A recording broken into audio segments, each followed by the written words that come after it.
Muito bom dia a todos. Obrigado pela participação de vocês na nossa conferência de resultados do quarto TRI e exercício 2020.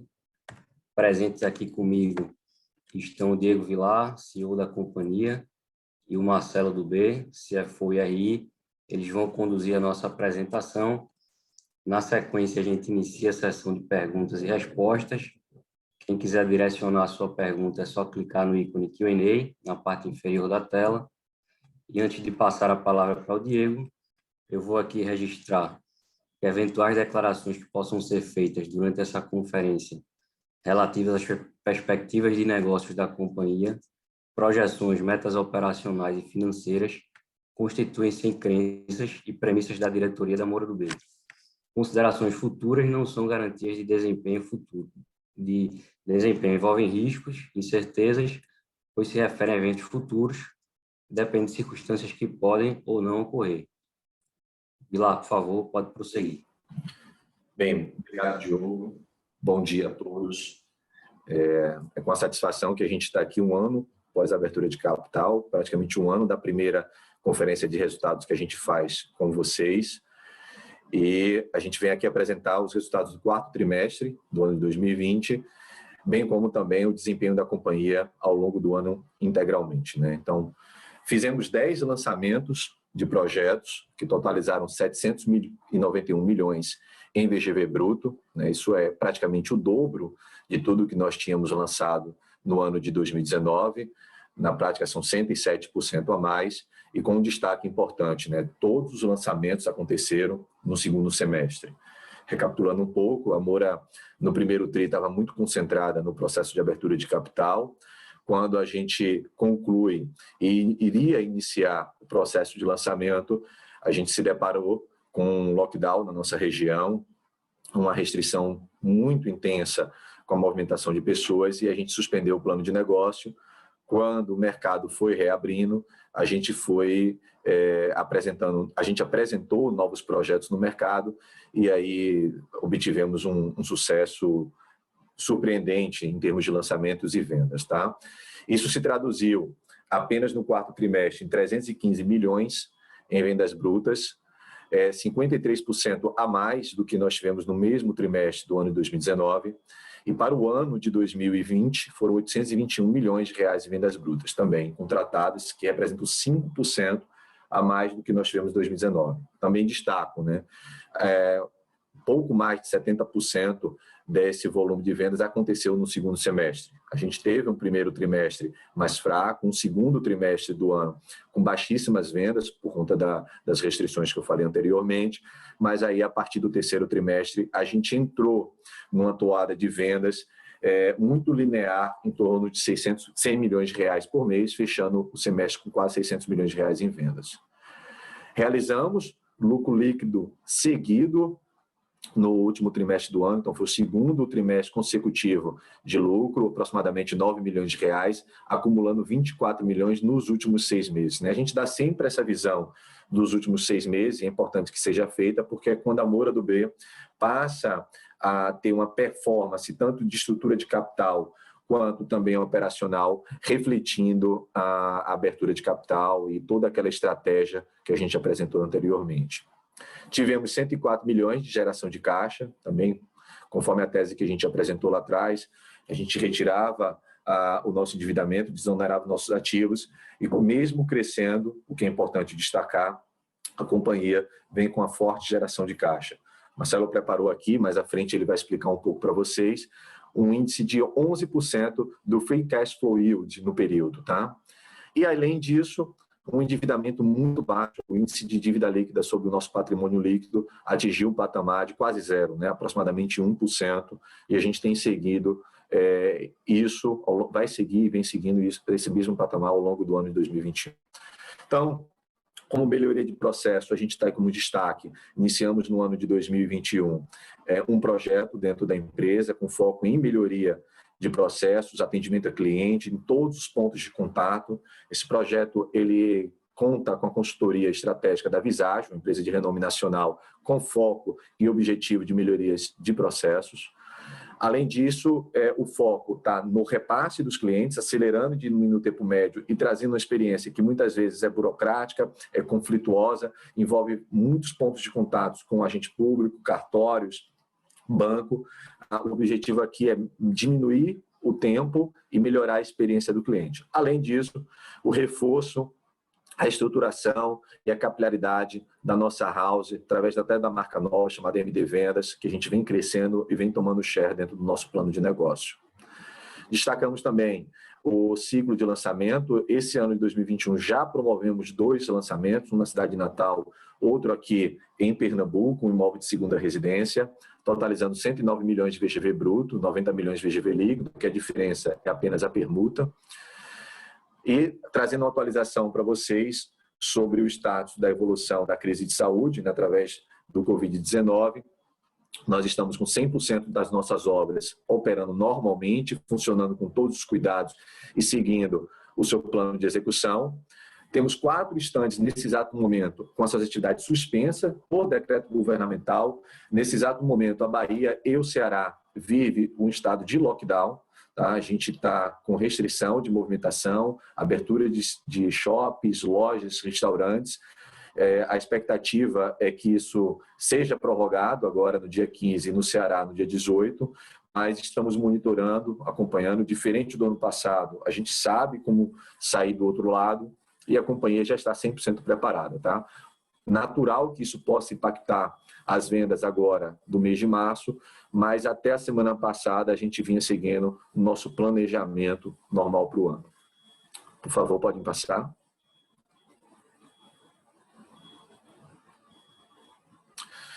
Trazer aqui um pouco sobre uma demanda do nosso Conselho de Administração. Ao final do ano passado, a gente discutiu e eles demandaram que a administração da companhia instalasse um comitê de ESG. E qual foi o objetivo? Tá? A Moura do B cria o comitê e o objetivo é alinhar o planejamento estratégico da empresa aos Objetivos de Desenvolvimento Sustentáveis, chamados de ODS. Então, esse comitê deverá e já está fazendo isso. Eu estou fazendo parte, por demanda do próprio Conselho, com o nosso objetivo estratégico. Então, vamos coordenar as ações de atendimento aos objetivos e compromissos da organização com a sustentabilidade nos processos do negócio.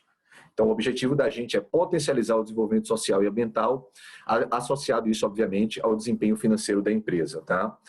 Com isso, tendo esse objetivo, a Moura firmou 8 compromissos estratégicos voltados ao desenvolvimento sustentáveis. Todos eles são alinhados aos ODS, alguns deles de práticas que a gente já fazia da nossa própria cultura, dentro do nosso próprio negócio. A certificação Aqua do empreendimento Mansão Baiano é um exemplo. A certificação ambiental que a empresa já tem há mais de uma década é outro exemplo. O que a gente faz é colocar tudo isso dentro de um guarda-chuva, aprimorá-los e, além disso, assumir outros compromissos. Então, o objetivo da empresa em firmar os ODS é basicamente evoluir nas nossas práticas de governança, de meio ambiente e de sustentabilidade. Isso associado a esses 8 compromissos e a cada um dos ODS. Ao longo do ano de 2022, isso irá se materializar num relatório de sustentabilidade que a gente vai apresentar ao mercado. Então, no próximo slide, a gente apresenta para vocês algumas ações que já acontecem, que, como eu tinha dito anteriormente, estão associadas à cultura da companhia. Então, aqui em Recife, na Rua do Bom Jesus, uma rua eleita uma das 10 ruas mais bonitas do mundo, ela realmente é uma rua muito singular, no bairro do Recife, foi implementado o primeiro mall social do Brasil. E a Moura do B não poderia deixar de apoiar essa iniciativa. Ela busca pegar todo o ecossistema da região, que tem muitas iniciativas, startups, empreendedores, artesãos, artistas, aglomera tudo isso dentro de um grande shopping, acelera isso e transforma a vida das pessoas, transforma o entorno, criando um ecossistema inovador, empreendedor, e a Moura está apoiando essa iniciativa. Também há uma igreja centenária na cidade do Recife, chamada Igreja de São José. Ela estava fechada, abandonada, também dentro do nosso próprio viés, ela está dentro do arco de interferência de um grande projeto nosso, que é chamado Novo Recife. Resolvemos também ajudar na revitalização, para entregar esse patrimônio histórico de volta à cidade. Além disso, aí olhando internamente, a gente vem aprimorando cada vez mais e evoluindo no projeto Germinar, que o nosso objetivo é o desenvolvimento dos nossos jovens colaboradores, futuros líderes da companhia. Então, acelera, tem toda uma plataforma, toda uma técnica de desenvolvimento, né, desses colaboradores. Sobre também o aspecto de governança, a gente cria o Comitê de Auditoria e Risco. Já tinha, né, o que foi feito, na verdade, foi colocar 100% dos seus membros de forma independente, né, alinhado assim com as melhores práticas do novo mercado. Além disso, a gente refez a nossa política de transações de partes relacionadas e já aprovamos em Conselho de Administração e já está publicada. Tá? Então, estou trazendo aqui apenas para vocês um pequeno overview de várias iniciativas que a companhia está fomentando.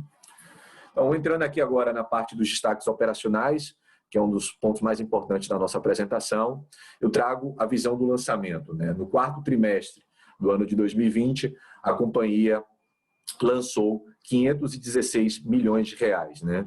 Isso dividido, obviamente, em 322 em condomínio, 194 em corporação, mas o importante destacar é que quando a gente compara com o quarto trimestre do ano anterior, que é o ano 2019, são 517% de crescimento. É um crescimento bem robusto, a gente já tinha dito isso anteriormente, que há mercado, a concorrência é baixa, Moura dubeux tem terreno, capacidade operacional, e aí a gente começa a escalar o nosso plano de lançamentos. Também é 88% praticamente maior do que o que nós lançamos no terceiro trimestre. Isso, quando a gente também olha o ano, a gente chega a 791 milhões, que é o dobro, como eu tinha dito anteriormente, né, nos destaques, do que nós fizemos no ano de 2019, dividido uma parte em condomínio, 447 milhões, outra parte em corporação, de 344. Então, como destaque, quase 88% de crescimento em relação ao terceiro TRI de 2020, 791 milhões de lançamentos no ano de 2020, o dobro do que nós tivemos em 2019. Seguindo adiante, mas não é só... Aqui está, antes de entrar nas vendas. Destacando, foram 10 projetos, 672 em VGV líquido, a diferença aqui está realmente na permuta. Começamos pelo Rooftop, um projeto menor aqui em Recife, depois o Parque Rio Branco no Ceará, Mimi Léo Monte em Pernambuco, um destaque, vendido 100% em menos de uma semana, MIT Aldeota, voltamos a Fortaleza, Orquidário na cidade de Salvador, Beach Class Summer Residência, outro caso, em menos de 24 horas, múltiplas vezes demandado, 100% comercializado. Mirá Martins de Sá, em Salvador. Olhar Caminho das Árvores, em Salvador.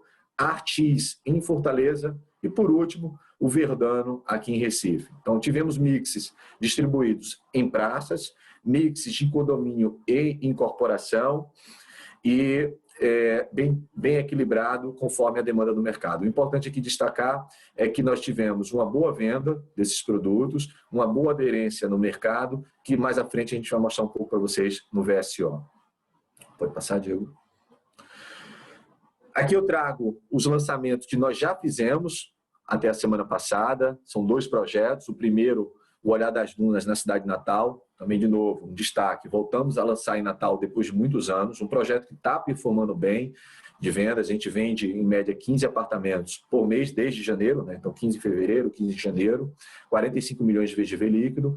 E aqui, por último, o Beach Class Verano, imóvel de segunda residência também. Múltiplas vezes demandado, idem, como foi o Beach Class Summer no ano passado. Então, fechamos 109 milhões de VGV bruto de lançamento, 90 milhões de líquido. Isso é só para iniciar os 2 primeiros meses do ano, tá? A gente ainda tem muitos outros lançamentos para fazer ao longo do ano de 2021. Óbvio que estamos monitorando esse momento de pandemia, onde em Fortaleza e Salvador, que já tínhamos um lançamento para fazer agora, a gente suspendeu por conta do stand fechado. Logo quando abrir o mercado, a gente apresentará. Pode seguir. Destaque de vendas, né? Não basta falar de lançamento se as vendas não estiverem acompanhando. Então, tivemos 316 milhões em vendas contratadas e adesões no trimestre, de 2020. Isso é 52, quase 53% maior do que o mesmo trimestre de 2019 e muito em linha, né, 3% aqui um pouco abaixo do que foi o terceiro TRI. Tem a sua própria característica. Historicamente, o terceiro TRI do ano é sempre o melhor para o mercado imobiliário, mas está em linha, não teve praticamente nenhuma variação. E quando a gente fala de vendas, eu já tinha dito isso antes, é 5,3% maior o ano de 20 do que foi o ano de 2019, mas destaco, mais uma vez, que 78% das vendas do ano de 20 aconteceram no segundo semestre. E aí dá para ter uma percepção do que a gente espera para o ano de 21, porque a gente vem mantendo o mesmo ritmo do que nós tivemos nos últimos 6 meses do ano. Pode passar? Como que começou, como que está aberto essas vendas, né, do quarto trimestre de 20? 127 milhões foram vendas de incorporação, 150 milhões foram adesões ao modelo de condomínio fechado, e ainda dentro do modelo de condomínio fechado, a gente tem aquelas unidades que a Moura condômina e revende com ganho de preço, 29 milhões que a gente chama de vendas fechadas. Fechamos em 305, distratos correntes de 16 milhões, 290 venda líquida e adesões líquidas ajustada do distrato corrente, menos 19 milhões de distrato legado, e aqui o que é muito importante, a gente explicou muito essa questão do distrato legado ao longo do ano passado, e é a última vez que nós vamos mostrar para vocês essa diferença entre distrato corrente e legado. A partir de 21, a partir do primeiro trimestre de 21, só existe distrato corrente. A gente não tem represamento mais algum de distrato. Mudamos a política, inadimplência entra na régua, segue para distrato, não tem represamento. Então, fechamos com 270 milhões de vendas e adesões líquidas. Sobre o distrato, é importante destacar que fechamos o ano com 8,9% de distratos correntes sobre a venda bruta, mas fechamos o quarto trimestre com 5,1%. Então, a gente vem reduzindo, mesmo sendo mais restritivo na política de inadimplência e na sequência de distrato, mesmo assim, cada vez menos a gente tem tido problema e chegamos a um patamar mínimo de 5,1, que é um número muito baixo para o setor como um todo. Acreditamos que o ano de 2021 deverá se manter nessa curva de 5,1, algo próximo disso. Tá? Pode passar? Aqui o VSO, né, a gente tem a primeira visão à esquerda, que é o VSO bruto, à direita o VSO líquido ajustado, a linha marrom mais escura é o VSO dos últimos 12 meses e a laranja é a VSO por trimestre. Então, trago destaque, ali um patamar de 52% no terceiro TRI, depois chegamos a quase 49% no quarto TRI, mas o importante destacar é que a maioria dos nossos lançamentos, a maioria dos nossos lançamentos no quarto TRI, e foram muitos, né, acabamos de apresentar mais de 500 milhões de reais para vocês, eles se deram nos últimos dias do ano, né, ali final de novembro e ao longo do mês de dezembro. A gente chegou a ter lançamento na última semana de dezembro. Então, se não fosse isso, o VSO seria muito mais alto, mas é o que é. Mesmo assim, o VSO está num patamar bom, e destacamos aqui mesmo líquido também 44,6, tá? Pode passar? Por favor, volte mais um slide. O VSO dos lançamentos atingiu 41,4, é um destaque importante, né? Mostra que a gente foi muito assertivo no produto e se você considerar o tempo que tivemos para comercializá-lo da data de lançamento, que concentrou muito mais no quarto TRI, mostra a boa performance de vendas que esses produtos vêm atingindo. Agora pode passar. Abro aqui a configuração de como nós terminamos o terceiro TRI em termos de estoque de na Moura do B e como que nós começamos o primeiro TRI de 2021. Tínhamos 881 milhões, apresentamos 451 milhões em lançamentos, líquidos isso, né? 305 tivemos de venda bruta, 16 de extrato corrente, 19 de legado, mais 9 de variação de preço, INCC sobre o nosso estoque. Fechamos o ano com 1 bilhão e 70 milhões aproximadamente de estoque dentro da Moura do B. Sendo 262 milhões pronto, importante destacar, apenas no trimestre reduzimos 68 milhões desse estoque pronto, né? 21% disso foi comercializado nesse período. Abaixo, nos gráficos de pizza, a gente traz a abertura do estoque total da companhia, né, 1 bilhão e 70 milhões, 59% é de incorporação, 27% é de condomínio e os 14% dos produtos em venda fechada. A gente faz uma outra abertura por praça, né, que a Morumbi atua. Importante destacar a boa distribuição entre os principais estados, que são Ceará, Pernambuco e Bahia, e ali com uma participação menor, que vai abrir mais um pouco ao longo do ano de 21, estão no Rio Grande do Norte e Alagoas, mas não vai se distribuir na mesma proporção dos outros estados. Quando a gente faz essa mesma análise, mas agora apenas com estoque pronto, os 262 milhões, também trago 46% está em produtos de comercial, a gente já discutiu isso, a gente vem vendendo, mas era uma fatia muito significativa. Alto padrão, nós temos 83 milhões, 51 ou 19% ali no médio e depois fechando com o produto BitClass. E a mesma distribuição, também com o mesmo nível de equilíbrio, quando a gente trata distribuição por praça, tá? O nosso foco é vender o estoque pronto, diminuir o duration do nosso estoque na prateleira. Isso ajuda na geração de caixa, porque eles estão 100% desonerados.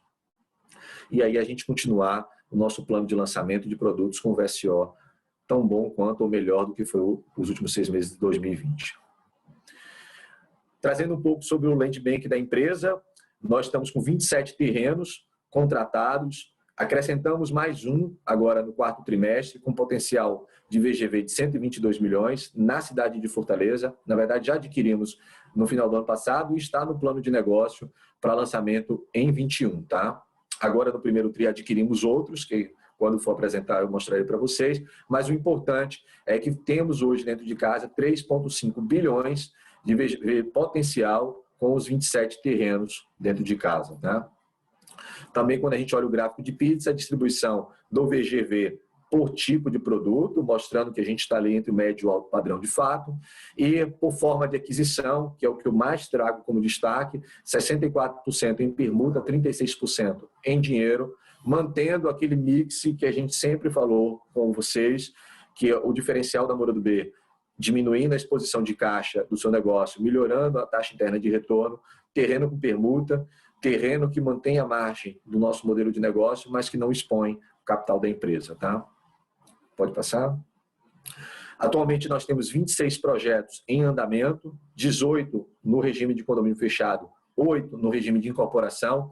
Ao longo do tempo, esse mix vai virar, vai ter mais produto de incorporação do que de condomínio, isso ainda é fruto da época que a gente estava concentrando o lançamento em condomínio. E quando a gente distribui também por praça, 62% está em Pernambuco, 19% na Bahia e o mesmo 19% no Ceará. Mas o importante destacar é que isso também vai ajustar sua configuração, vai entrar Maceió e Natal, e as 3 praças buscam seu equilíbrio em proporção dentro do tamanho do seu espaço. Atualmente nós temos 40.060 unidades em construção, que representam 358 mil metros quadrados, ou 2,3 bi em VGV do seu lançamento, tá? Uma parte significativa disso está comercializada, mas só para dar o tamanho da companhia. E que a gente tem até uma foto de um projeto emblemático da empresa, que é o Novo Recife, onde a gente está subindo simultaneamente 3 grandes torres, tá? Pode passar. Algumas entregas que nós fizemos ao longo do ano 2020 foram 5 projetos, 465 milhões em VGV bruto ou 414 milhões em VGV líquido, de novo, a diferença é a permuta física. 316 milhões desse VGV foi em incorporação, 98 milhões em condomínio. Falando um pouco de cada um, o Alameda Zé Arnaldo, esse que está acima, é o último projeto no regime Minha Casa Minha Vida que a gente tinha em andamento, 100% concluído, essa foi a segunda etapa dele. O Singular, aqui em Pernambuco, à esquerda no canto inferior, o Singular em Salvador, em incorporação, o Mansão Baiano, que a gente já falou algumas vezes, um projeto bem emblemático da empresa, o Evolution Sea Park em Maceió, prédio também em Beira-Mar, e aqui em Recife, o BitClass Hotels e Residence, que também concluído, mobiliado, já operando com a Transamérica, tá bom? Pode passar. Então, eu passo a palavra aqui agora para Marcelo. Mais à frente eu volto com vocês no Q&A e agradeço mais uma vez e estou à disposição para qualquer dúvida, qualquer questionamento ao final da apresentação. Obrigado a todos. Obrigado, Diego. Bom dia, pessoal. Vou falar agora um pouco aqui do desempenho contábil e financeiro da companhia. Tá? Começando pela receita líquida, a gente colocou no quarto trimestre receita líquida de 190 milhões, está partindo de uma bruta de 204, com os ajustes, as deduções, chega a 190, das quais 32% é em condomínio fechado e 68% em incorporação. No ano, na parte de baixo do slide, a gente vê que a receita líquida total foi 513 milhões, 26% praticamente acima já de 2019. Então, desempenho bastante forte, bastante acelerado aqui da receita líquida já no ano de 2020. Podemos ir adiante. Com relação ao lucro bruto, a gente entrega no quarto trimestre um lucro bruto de 60 milhões, comparado a 64 do terceiro trimestre, e um ano de 162 milhões, comparado a 183 de 2019, uma alta de 142% com relação ao quarto trimestre de 2019, o lucro aqui trimestral nosso. Do lado direito do slide, a gente olha a abertura e a quebra entre os dois negócios, né? A incorporação entregando uma margem bruta aí de 25%, tá? E o condomínio, a margem que a gente sempre diz que é bem mais alta, né? Na ordem dos 45%, uma margem total próxima dos 32%, ajustado pelo juros capitalizado ao custo. Lembrando aqui que é importante falar que a nossa margem na incorporação ela é bastante afetada pelo próprio estoque, né? Pela própria venda de estoque, e essa venda de estoque tem um mix bem variado de produtos com margens um pouco menor, né? Na ordem de 15% a 20%, e o POC das novas incorporações que começa a entrar pouco a pouco, ele vem com a margem ali na ordem dos 30 e poucos por cento, então vai compondo essa margem crescente aí de lucro bruto que a gente vem mostrando. Tá? Então fechamos o ano, inclusive o ano de 2020 também foi da ordem de 32%.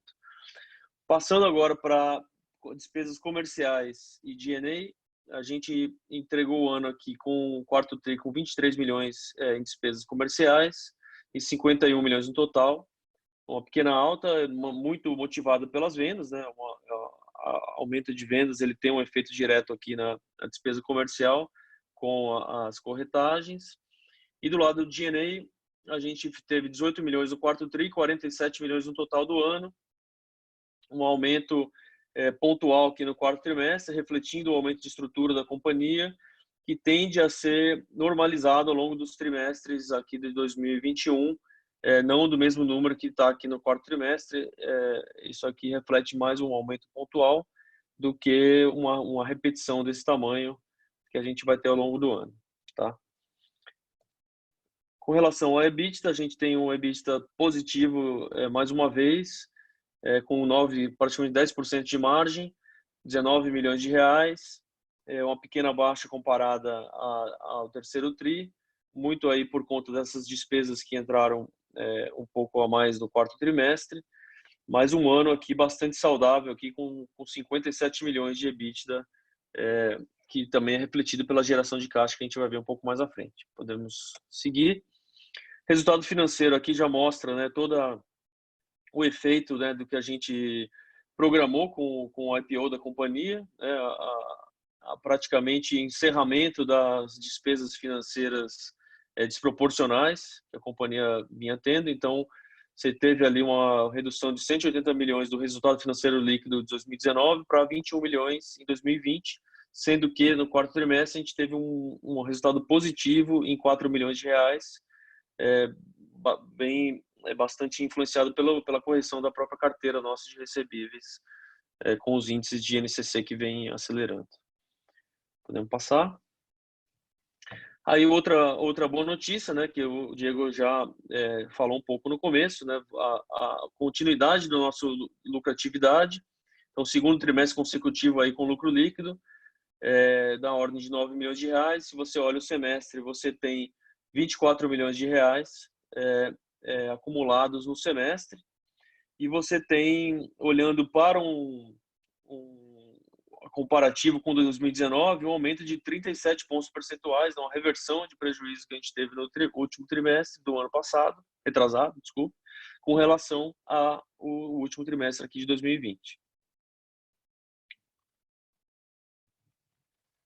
Geração de caixa, a gente olhando mais uma vez, né, continuamos a gerar caixa aqui, conforme foi programado com a nossa tese de investimento, ou seja, ativo desonerado, né, estoque pronto e pronto para gerar caixa. Então, endividamento baixo, né, pouca despesa financeira.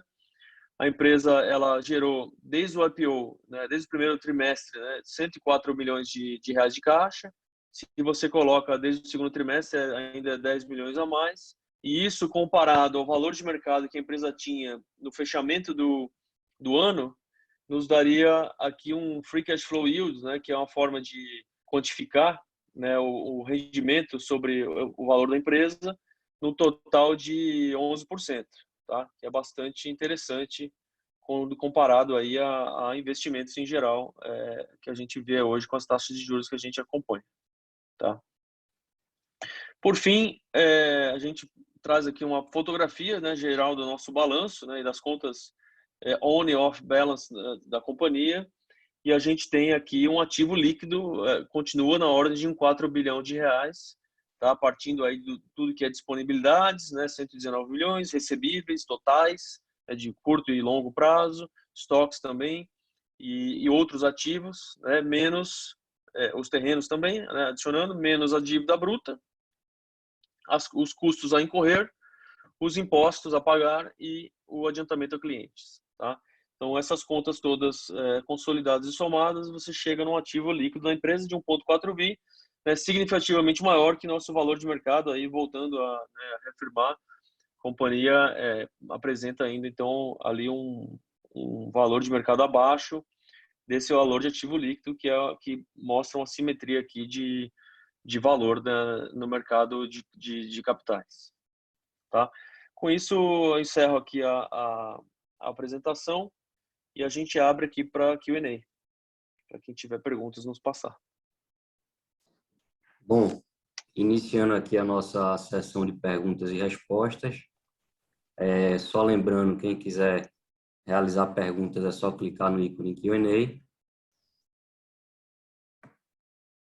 E a gente tem a primeira pergunta aqui, que eu acho que pode ficar com você, Marcelo, do André, do Itaú BBA. Ele pergunta, a primeira é sobre o D&A, que acabou vindo mais pesado, se vocês poderiam comentar sobre esse aumento e também sobre o que podemos esperar nessa linha em 21. E a segunda, em relação ao Land Bank, que reduziu um pouco ao longo de 2020, se vocês esperam acelerar a aquisição de terrenos, tendo em vista o pipeline do lançamento. Perfeito. Eu vou falar do D&A e vou passar para o Diego para falar do Land Bank, tá? O D&A eu falei já um pouco na própria apresentação, né? A gente teve um aumento pontual aqui no quarto trimestre, tá? Ele acabou concentrando algumas despesas que vão entrar, né, até para o ano de 2021.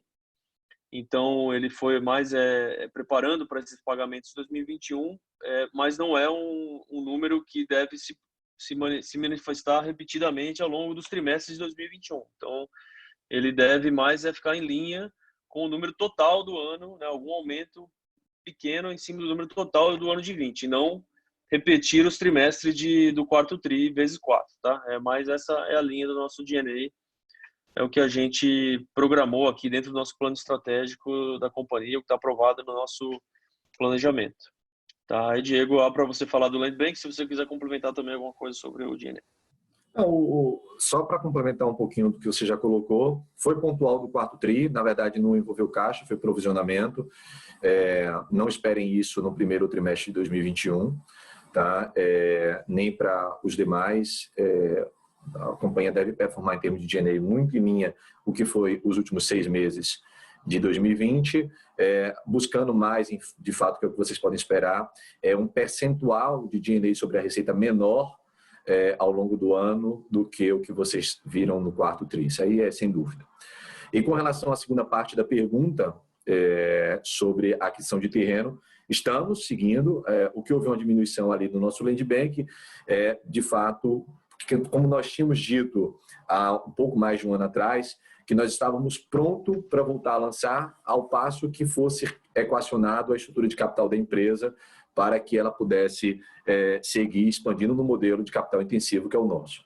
Então, consumimos de fato esse land bank com o lançamento, mas veja que ele ainda está muito longe de trazer qualquer tipo de preocupação para o ano de 21. Ele é algumas vezes maior do que o que nós temos projetado para agora. Mas, mesmo assim, a gente segue firme. Já contratamos 3 novos terrenos agora no primeiro TRI. Na verdade, são 4, né? 3 já estão contratados. O Conselho de Administração essa semana aprovou a contratação de mais outro terreno. Então, a gente segue, sim, contratando, sempre de olho, óbvio, primeiramente em terrenos estratégicos, alinhado com o nosso conceito de produto, em áreas que tem demanda, que a pesquisa aponte que tem isso. Primordialmente, se puder ser em permuta, mantendo a nossa margem, é o que a gente busca. Se não, parte permuta, parte com até imóvel mesmo que nós temos em estoque pronto, ou, se for necessário, com dinheiro. Então, seguimos com a contratação, estamos contratando. Já agora, quando a gente for apresentar o primeiro trimestre de 21, vocês já vão ver terrenos até bem interessantes. Vamos dar esse destaque para vocês. E acho que vale complementar aquela visão que a gente sempre passa, né? Que a situação concorrencial nos beneficia nesse sentido, né? Continuam surgindo as boas oportunidades, né? A maioria das oportunidades acabam passando pelo amor do B, pela questão de dominância concorrencial, né? Nas praças que a gente atua. Isso mesmo. Bem, Diogo, eu não sei se tem mais pergunta.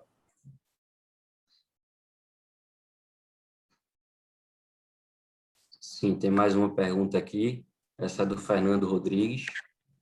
Ele pergunta: a AMD continuará focando em residenciais em 21 e 22? O Amor é uma empresa que ela se caracteriza pelo médio e alto padrão em imóveis residenciais, segunda residência, e a gente tem uma linha de produtos empresariais, seja para sala ou para lajes corporativas, que atende conforme a demanda, tá?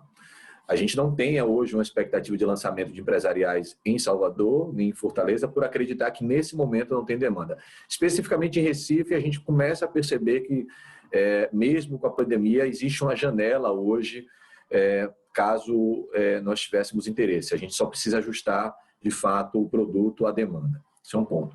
Mas o nosso foco é produto residencial, médio e alto padrão, segunda residência ou mesmo primeira residência, para o ano de 21 e para o ano de 2022. Esse é o modelo de negócio. A gente acredita e está convicto de que há espaço ainda nas praças que a gente atua para aumentar o share da empresa, né? O VSO dos últimos lançamentos mostram isso. A gente vai expandir, claro que tudo que a gente está considerando é um cenário de juros baixos, o efeito da pandemia sendo breve por conta da vacinação. Isso tudo posto, a gente deve expandir lançamento em relação ao ano passado, provavelmente também expande vendas, mas com foco em residenciais de médio padrão, primeira ou segunda residência. Vamos lá, dando sequência aqui, a próxima pergunta é do Pedro, do Credit Suisse. Eu acho que o Diego pode dividir ela com o Marcelo. Como vocês estão sentindo a pressão de custos nas praças em que atuam? Qual nível de margem bruta podemos esperar? Eu vou começar, Marcelo, se você quiser complementar, pode ficar à vontade. Ok. Veja, Pedro, é um assunto que a gente tem, assim como o mercado todo provavelmente também, tem dado muita atenção, né? A gente teve uma angulação de aumento na curva do INCC, quando sempre olha os últimos 12 meses, que a gente não via algo parecido há 12 anos, né? O patamar dos últimos 12 meses, eu acho que está dando em torno de 9,11% acumulado, de INCC. Ano passado fechou em 8 e alguma coisa, o que é muito alto. Mas diferente do que a gente viveu no passado, que estava mais atribuído à mão de obra, dessa vez está mais atribuído a materiais. E sobre materiais, no médio e alto padrão, o risco maior do descontrole e do impacto em custo está associado à mão de obra. Não que o material não dê peso, claro que dá, mas a mão de obra é o que mais preocupa. Então, esse é o primeiro ponto positivo do problema, né? Assim, dentro do problema, o menor é que, ainda bem que não é na mão de obra, e a gente não olha para o médio prazo e há possibilidade de existir na mão de obra por 2 motivos. Um, a baixa concorrência que a gente vê no Nordeste, outro, ainda o nível de desemprego está alto, principalmente na construção civil, o que ajuda a gente ter um represamento de capacidade de botar mais mão de obra para dentro. Isso é um ponto importante. O segundo é que, ao longo da crise, a gente teve que se reinventar em termos de produtividade de canteiro de obra, em termos de qualidade, treinamento e dos próprios processos. Isso tem feito que a mão de obra está mais barata do que o orçado na Moura do B, e a gente passou um tempo acumulando essa economia de materiais. Então, nesse exato momento, todas as obras da Moura do B estão abaixo do orçamento, mesmo com repique de alguns materiais, com destaque para o aço, resinas plásticas, que aí interferem em diversos tipos de insumos dentro da cadeia, alumínio, cobre e, especificamente, o concreto. Isso pesa menos do que no baixa renda, no médio e alto padrão, mas o impacto ainda não conseguiu comprometer a nossa margem. E com outro destaque importante que Marcelo mostrou na receita financeira, é que a carteira está sendo corrigida pelo INCC e o distrato tem sido muito pouco. Então, ele ainda está absorvendo. Não imagino que ao longo do ano de 21 a gente ainda tem espaço para o material subir nessas proporções, acho que não. O INCC, a gente chama INCC Moura do B, tá? Que fechou o ano, quanto, comparando a mesma cesta, evoluiu, porque o INCC é uma cesta nacional. A gente é muitas vezes menor do que foi o INCC e é por isso que a gente está com o preço do material mais barato.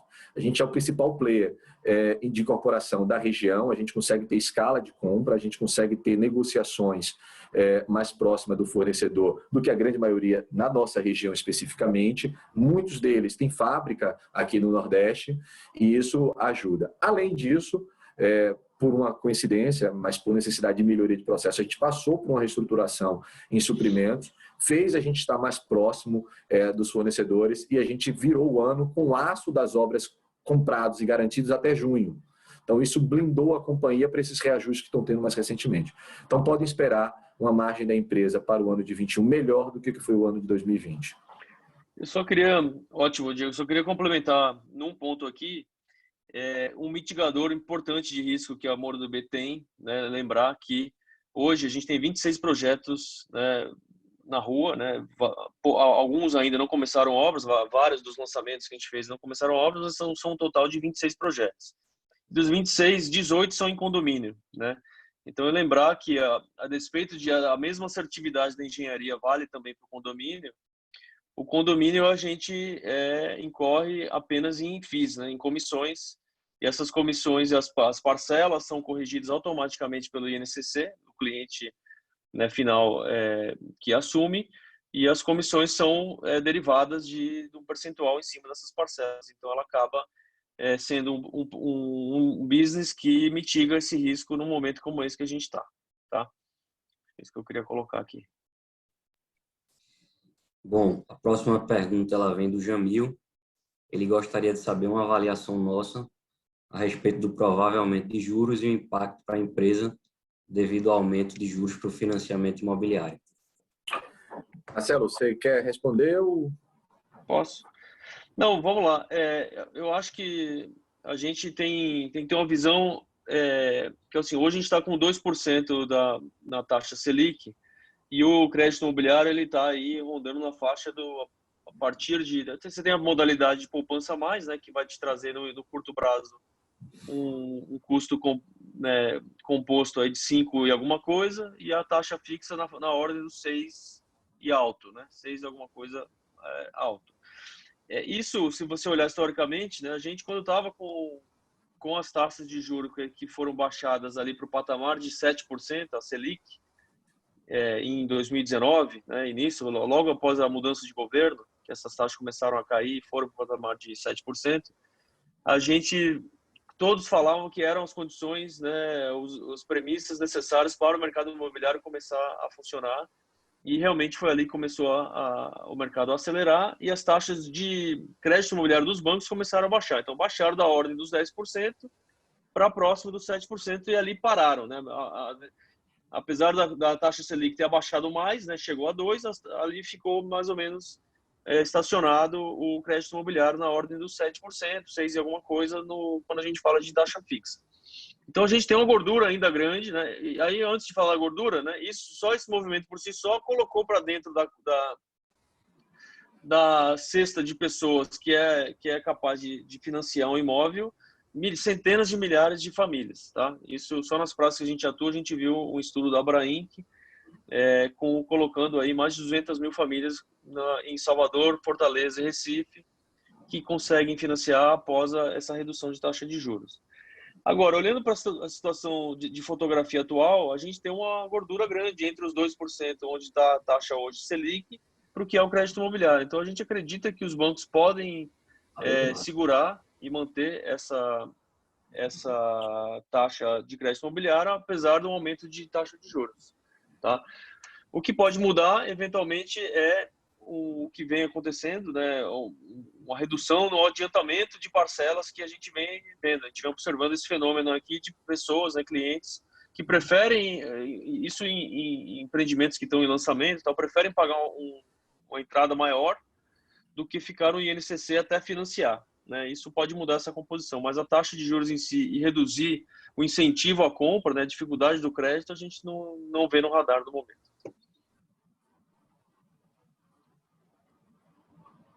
Ótimo, Marcelo. Diogo, você vai para a próxima pergunta? Próxima pergunta, ela vem do Cristiano Duque. Ele pede para a gente passar aqui o nosso sentimento com relação à margem líquida para o ano de 2021. Marcelo, acho que é mais direcionado para você.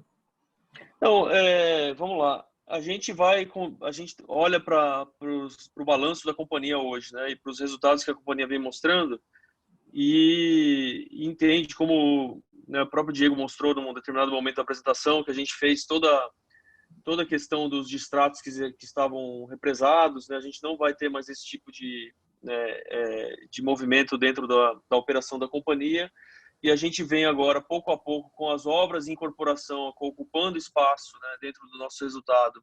O estoque continua sendo vendido ao longo do tempo e os condomínios sendo lançados, a gente tende a ter, obviamente a gente não pode dar aqui um guidance, uma previsão, né, oficial, mas a gente tende a ter, trimestre a trimestre, um aumento gradual de lucratividade, né, e uma melhora, né, pouco a pouco dessa margem líquida.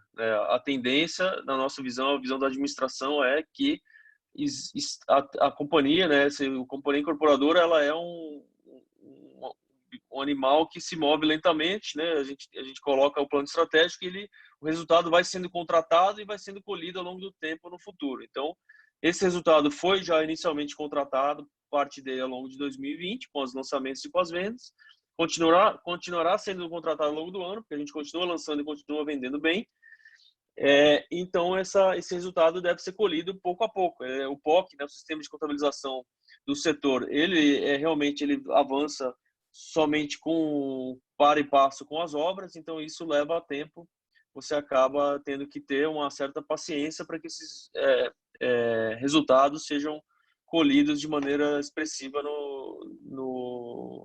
nas demonstrações financeiras, tá? Mas o posicionamento é que sim, vai subir pouco a pouco a cada período. Bom, por aqui as perguntas se encerraram. Eu agradeço mais uma vez a participação de todos. Passo a palavra para o Diego e o Marcelo fazerem suas considerações finais. Bem, pessoal, primeiro eu gostaria de agradecer a participação de todos.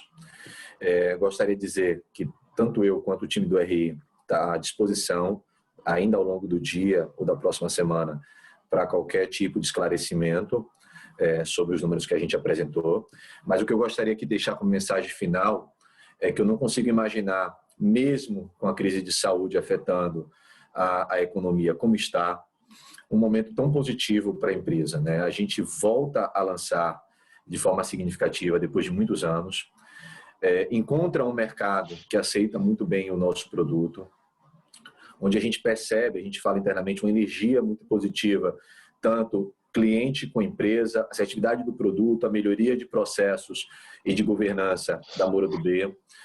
Ainda estamos com a concorrência, mesmo que empresas menores lançando projetos de maneira regional muito baixa, ou quase que inexistente. Quando a gente fala regionalmente, é uma concorrência boa, mas local.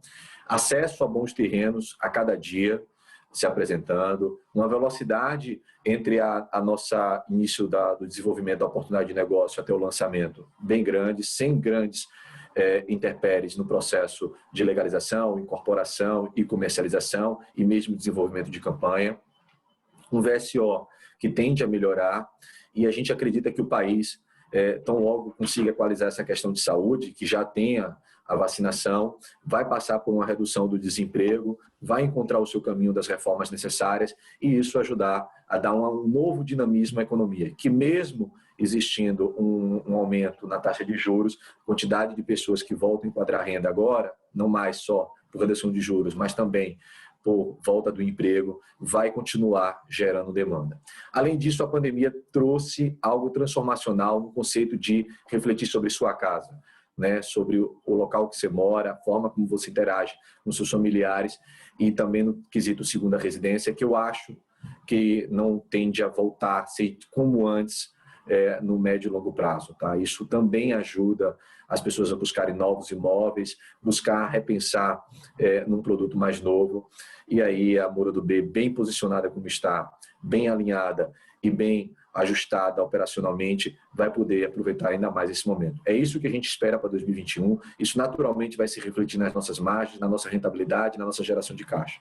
Estamos comprometidos com o que nós apresentamos a vocês no passado e estamos trabalhando firmemente para que isso seja entregue o mais rápido possível. Então, queria agradecer a todos mais uma vez e reforçar que a gente está à disposição.